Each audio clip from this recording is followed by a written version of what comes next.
dis parfois que ça fait longtemps que j'ai rien posté sur ma chaîne et c'est vrai.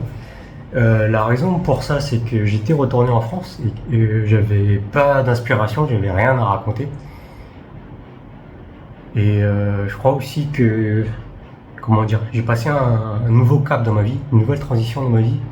Je crois que dans la vingtaine, c'est une phase où on a envie de prouver des choses à soi-même, mais aussi envers les autres peut-être. Ça dépend des gens.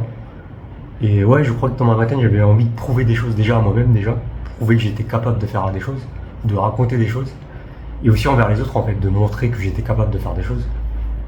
Et là, je suis plus dans une phase où j'ai l'impression que j'ai rien à prouver en fait. Je sais ce que je veux dans ma vie, je sais la direction dans laquelle je vais, et je m'en fous un peu en quelque sorte de ce que pensent les autres parce que je sais ce que je veux moi-même dans ma vie. Donc j'ai rien de spécifique à raconter en fait, à transmettre. J'ai l'impression en tout cas. Et aussi, bah, je sais pas, c'est comment dire, on évolue dans la vie et aussi bah, il y a plein de choses qui changent aussi dans la vie. On se rend compte que la vie c'est l'impermanence, c'est que des choses qui changent en fait, que ce soit dans sa vie personnelle, dans son travail, dans ses relations. Je me rends compte de choses que je ne réalisais pas aussi dans le passé, c'est que, comment dire, par exemple, on peut avoir des très bons amis à un moment T dans sa vie, avoir des très bonnes connexions et après se rendre compte avec des choses qui arrivent que des personnes qu'on estime, par exemple, on a moins de plaisir à les revoir en fait, on a moins de des personnes avec qui on connectait beaucoup dans le passé, mais on s'éloigne petit à petit en fait, au fur et à mesure, on se sent moins bien avec eux. C'est bon, moi je raconte ça, mais c'est des exemples personnels bien sûr. Il y a des gens avec qui on peut se sentir bien à un moment T et ne plus se sentir bien avec les circonstances, avec les choses qui arrivent. Et aussi, c'est pas quelque chose de nouveau, c'est que quelque chose que, comment dire, je crois qu'avec le temps, on se comprend de mieux en mieux. Et je sais que moi, j'ai vraiment du mal à faire partie d'un groupe, en fait.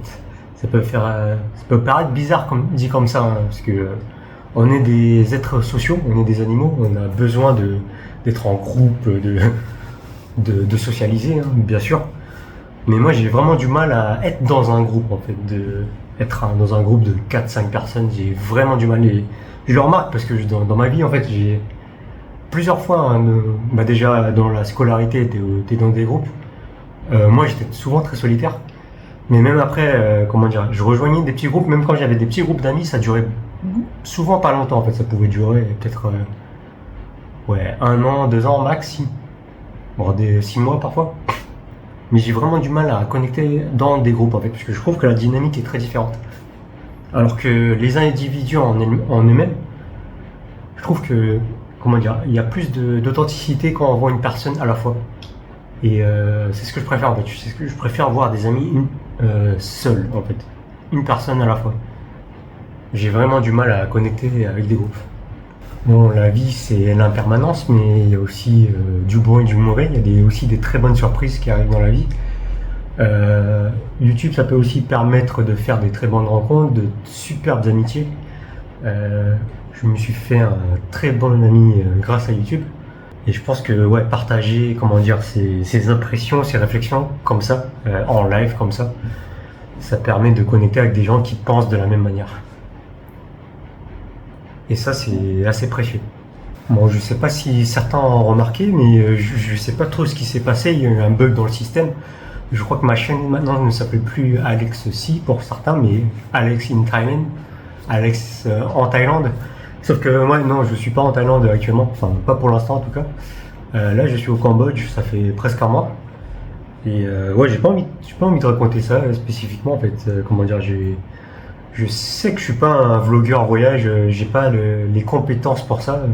Je l'ai fait dans le passé quand j'habitais à Taïwan, des vlogs un peu voyage, où je faisais ça pas mal à l'arrache en fait. Hein. Je faisais ça au début avec une caméra, puis après j'ai sorti mon téléphone et c'était beaucoup plus simple. Mais ouais, comment dire, il y a beaucoup plus de gens qui ont plus de compétences maintenant, qui ont, comment dire, qui ont beaucoup de matos, qui font vraiment, comment dire, qui travaillent vraiment sur l'image, sur la qualité de l'image et la qualité du son. Moi, c'est vraiment à l'arrache et j'ai envie que ça reste minimaliste. En fait, j'ai pas envie de. C'est pour ça en fait que ça me dérange en fait de faire des vidéos. C'est comment dire, ça demande un grand effort mental parce que faut choisir le cadre déjà, le cadre derrière. Soit vraiment t'es vraiment en mode tu t'en fous, tu t'enregistres à l'arrache sur ton lit à moitié à poil. Soit il faut un minimum réfléchir au cadre, que ce soit lumineux, que le son soit pas mal quand même, parce que là j'enregistre avec mon téléphone, j'ai pas de micro. Du coup je fais en sorte de parler un peu plus fort. D'habitude je parle pas aussi fort, mais ça passe pas aussi fort parce que le téléphone est assez éloigné là. Donc ouais, c'est un vrai travail de faire des vidéos sur YouTube en fait. Et moi je sais pas, c'est pas ma... Comment dire, c'était un passe-temps, c'était un loisir pendant un certain moment, mais là c'est plus vraiment c'est plus ma passion première en tout cas. Après, comment dire, ce que j'aimais sur YouTube en tout cas, c'était partager mes réflexions. Comme je l'ai dit, c'était mon journal de bord, mon journal intime. Et je sais pas, c'est peut-être parce que quand je suis en Asie, souvent là, je suis souvent seul tout. Je passe souvent des périodes où je suis tout seul. Et quand on est des humains, bah, on a besoin de communiquer avec des gens. Et même si c'est à travers un écran comme ça, bah, on sait que quelqu'un va le voir après. Même si ça n'a pas forcément beaucoup d'impact peut-être, il y a ce sentiment de connexion en fait. Et si quelqu'un, comment dire, comprend ce que je vis ou partage les mêmes réflexions, là on sent un sentiment ouais, assez agréable en fait. Et c'est ça que je cherchais. Et que, comment dire, j'ai aimé aussi partager des réflexions sur ma vie. J'aimais bien être inspirant entre guillemets, parce que inspirant c'est un grand mot, on sait pas vraiment comment dire qu'est-ce qui est inspirant, qu'est-ce qui n'est pas inspirant. Et ce qui est inspirant aussi, ça peut être aussi dangereux en fait, parce que quand on trouve quelqu'un d'inspirant, quand on a beaucoup d'estime pour quelqu'un, par exemple, ça peut vite retomber en fait, parce que finalement on se rend compte qu'on est tous humains, qu'on a tous des défauts, et que même quelqu'un qu'on trouve inspirant sur un moment T, bah, il a plein de défauts, elle a plein de défauts. C'est juste une facette en fait, on montre ses bons côtés, mais finalement on a tous des mauvais côtés aussi. Donc voilà, je sais pas ce que je raconte avec tout ça. Ça fait presque un mois que je suis au Cambodge. J'étais en Thaïlande avant pendant presque 3 semaines. Ouais, et je crois que dans ma vie, c'est bien là. Ça se rapproche ça se concrétise un peu ma vision de la vie il y a quelques années. C'était un peu faire 6 mois en Asie, 6 mois en France. Ça se rapproche de ça là. Même si je pense quand même. Avec le temps, je vois quand même plus d'avantages en France. Tout n'est pas noir ou blanc. Il y a des avantages, des qualités et des défauts partout. Mais ouais, c'est bien de voyager à long terme comme ça, de prendre le temps en fait quand on est dans un autre pays, de vivre un peu comme un local. Je vous répète un peu la même chose que je dis précédemment. Mais ouais, j'avais envie de faire un petit update, une petite mise à jour là, parce que ça fait un petit moment. Et j'ai pas envie de dire que les vidéos vont revenir. Parce que ouais, ça demande, comme je l'ai dit, ça demande un effort mental. Et aussi parce que, comme je l'ai dit aussi, je pense que j'ai plus rien à prouver spécifiquement. J'ai peut-être des idées à partager qui peuvent aider certaines personnes, qui peuvent se reconnaître ou partager les mêmes idées simplement. Mais ouais, avec le temps, je réalise aussi, comment dire, je pense que dans le passé, j'avais un côté... Ouais, je reste quelqu'un d'hypersensible, qui a plus d'émotions que... Enfin, je sais pas, là je compare, mais en fait je sais pas, qui a des émotions, qui ressent des émotions plus fortes, qui est sensible à certaines choses comme le son. Je déteste les endroits très bruyants, ça change pas avec le temps. Je porte très souvent des boules caisses. Mais qu'est-ce que je voulais dire? Putain, je me perds dans mes pensées. Ouais, avec le temps, je réalise que en fait, même si j'ai un côté plus émotionnel, je crois qu'avec le temps, je commence quand même à avoir un côté plus détaché par rapport aux choses. C'est peut-être l'âge ou la maturité, je sais pas, mais je remarque que ouais, peut-être qu'avec toutes les déceptions qu'on a dans la vie, bah, au bout d'un moment, pour les personnes plus émotionnelles, plus sensibles comme moi, on apprend quand même à se détacher. On apprend à se dire que ouais, ça sert à rien de trop espérer des choses extérieures qui viennent de personnes extérieures, parce que finalement, bah, beaucoup de choses reposent sur soi-même. On a quand même besoin des autres, hein, parce qu'on vit dans une société. On a besoin de communiquer, on a besoin d'être en groupe aussi, même si c'est difficile pour moi. Mais moi, je réalise que j'arrive à être plus détaché par rapport aux choses. Il y a plein de choses qu'on ne peut pas prévoir dans la vie.